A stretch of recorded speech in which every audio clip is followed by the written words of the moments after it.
Alright guys, so I'm restarting something I used to do on the channel way back, which is reviewing Raw and SmackDown. Now I can do it consistently. I think I'm in a good enough spot.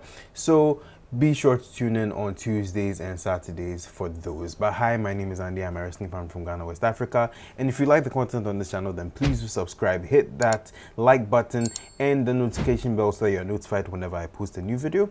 Let's talk about it. I think WWE has finally figured out the 2-hour Raw format. That's something that they used to do 12 years ago prior to them going to 3 hours. And the first two shows in the 2-hour time slots this year have been a little wonky, but I think they nailed this one. I kept saying this to myself silently that they should make it like SmackDown, only with the chaos of Raw, and that's something they did very well, particularly with what they started with, which was the brawl between Seth freaking Rollins and Bronson Reed. Look, these guys had 3 separate brawls in the course of the night. Definitely kept things fresh. Like, it was on site for Seth Rollins. I was really happy with how they went about this, and they've really made Bronson Reed an aggressive character, and that's something which a lot of fans, I'm sure, are very happy about. Certainly I'm happy with it, because when he came back last year, Bronson was in a bit of a weird spot. He wasn't really doing too much, but now he's getting to flourish, and I really appreciate that. And he's a proper age guy, so of course he's going to be looking strong. Also, looking at Seth Rollins in recent times, I do wonder if he is going to turn heel. Now granted, it's looking that way. He stopped singing. Obviously he was in a bit of a heated mood, but prior to that, I think 2 weeks ago when he had that stare down with Jey Uso, you know, these guys were allies not too long ago. And suddenly he's just ignoring him, shaking his head, walking away from the ring while main event Jey Uso is there. You know, the seeds are being planted bit by bit, and boy oh boy, by the time we get to WrestleMania, I'm pretty sure Seth Rollins is going to be a full-blown heel. That being said, in the light of Samantha Irvin's departure from WWE, we had a returning Lillian Garcia. The reports say she's going to be full-time Raw announcer, and it's pretty great. It's a throwback, you know, potentially going to be announcing John Cena in 2025, so I'm here for it. She is a bit rusty though. We did see this evidence when she was announcing the match I'm about to talk about, which is between the New Day and the Authors of Pain of the Final Testament, and she did say it was a #1 containers match. That was kind of funny. So this match had a few narrative threads which I really did appreciate. The first of which was Miz aligning himself with the Judgment Day. That caught me off guard because I haven't really been watching too much of Monday Night Raw, but I do know that Miz turned on R-Truth, and Truth has been somewhat mistaking the whole situation for what it is, not realizing that Miz just doesn't like him anymore. So you have that situation where Miz was chopping it up with Karrion Kross and Scarlett, and suddenly you have R-Truth attacking Miz, which was quite shocking because I thought he was going to keep up this delirious state of his. Thank God it's not the case anymore. R-Truth looked pretty strong, but this caused a distraction which allowed Kofi Kingston to get the pin on, I think it was Rezar, and win the match, and allowed the New Day to advance in the tournament to the finals. But here's the thing.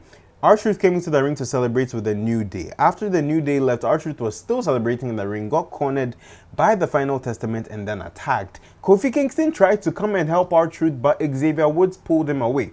That is very interesting to me because we are still seeing those seeds being planted for a heel turn. Clearly, there's a clash in ideologies between the New Day members, and it's very interesting to see where they take this. But this wouldn't last very long because the White Six would come and attack the Final Testament. Miz would be left carrying alone in the middle of the ring with Paul Ellering. Uncle Howdy would pop up behind him, and just before he attacked Miz, Paul Ellering took a bullet for Miz and took the mandible claw, and the segment ended. Now later, Miz tries to leave Final Testament.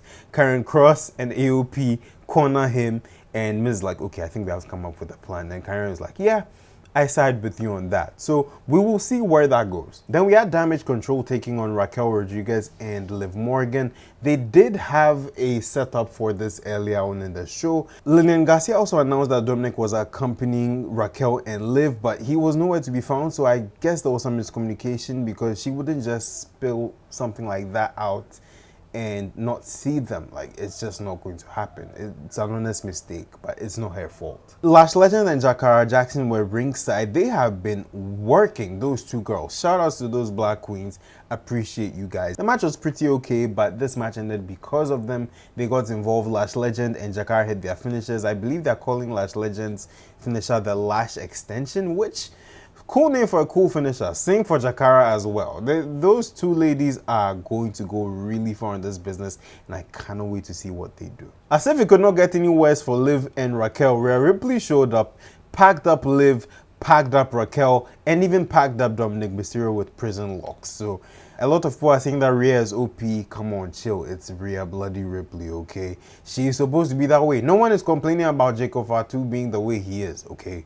Just chill out. Alito went to Adam Pearce to try to get a World Heavyweight Championship match for Dominic Mysterio, and like everybody else, Adam Pearce laughed it off and then was like, okay, if Dom takes on this former World Heavyweight Champion next week and beats him, then he will get a chance at the title. And it's one of two people for me. It's either Damian Priest or a returning Drew McIntyre. Now, I don't think Drew is coming back anytime soon, in which case the only other champion we know about is Seth Rollins. But yeah, we kind of know where that would go because then Bronson Reed would attack him. So we wait and see. Either way, I also think Dominic has some selective amnesia because earlier this year, he faced Gunther and got packed up, damn near killed. So I don't know what he's thinking, but we'll see. Then we had the LWO's Dragon Lee and Rey Mysterio taking on American Made. This was an okay match. LWO won. Now they get to be in the finals for the #1 contenders tournament for the World Tag Team Championships between themselves, the War Raiders, and the New Day. We also had a backstage segment where Damian Priest and Gunther faced off, and Damian told him that once Crown Jewel was done, that he would be coming back for his World Heavyweight Championship from Gunther. I want to see where this goes. Also, funny optics here because Damian looks shorter than Gunther, which is very interesting because just a few months ago, that wasn't the case. Damian was actually towering over Gunther. And I think in real life, Damian is actually taller than Gunther. So I don't know what choice was made, but we'll see. Now, let's talk about our main event for the Intercontinental Championship, Jey Uso defending against Bron Breakker. This was a solid match. It looked very similar to the match they did 28 days before that, where Jey picked up the title from Bron.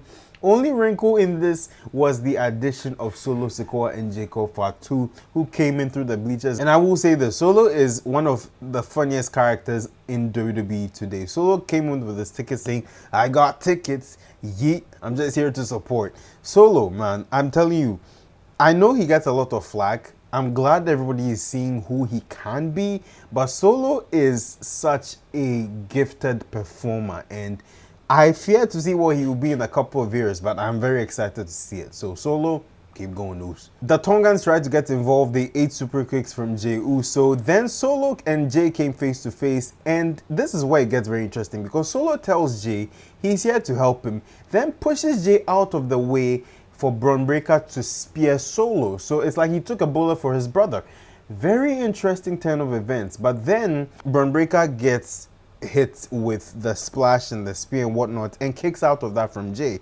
So Jey is kind of confused, like, oh boy, I don't know what to do. So he's going to hit a super spear on the outside, but that's when Jacob Fatu intercepts Jey Uso out of the referee's sight, super kicks him, then puts him through the announce table. Actually, he didn't put him through the announce table, he just Samoa dropped him on the announce table and then threw him back into the ring. Bron Breakker finished the job, pinned Jey Uso, and is now a two-time Intercontinental Champion. So there's a few story threads in this which are very interesting. The fact that Solo Sikoa took the bullet for Jey, it's well documented. Jey has serious issues with Roman.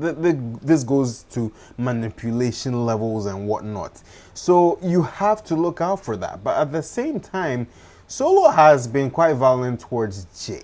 Okay, he has been the most violent towards Jimmy, but he's been quite violent towards Jey. Everyone is asking, so why did you put the title on Jey?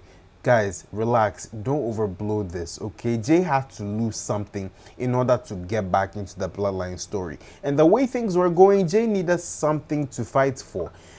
He wasn't going to go back to the Bloodline just because Roman and Jey and Jimmy need help. It's just not going to happen that way. Sami Zayn, I thought, would have come into this match at some point to help Jey, but Sami didn't seem to be around, and I think if Sami was there, he would have helped out. So I don't know how these pieces are lining up, but it's very interesting storytelling. I do think that Jey is going to have a conflict in which side he should align with, and that's eventually going to make him side with Roman and Jimmy reluctantly, only to patch up with them during the War Games match, similar to what happened with Charlotte Flair and Becky Lynch in last year's War Games match.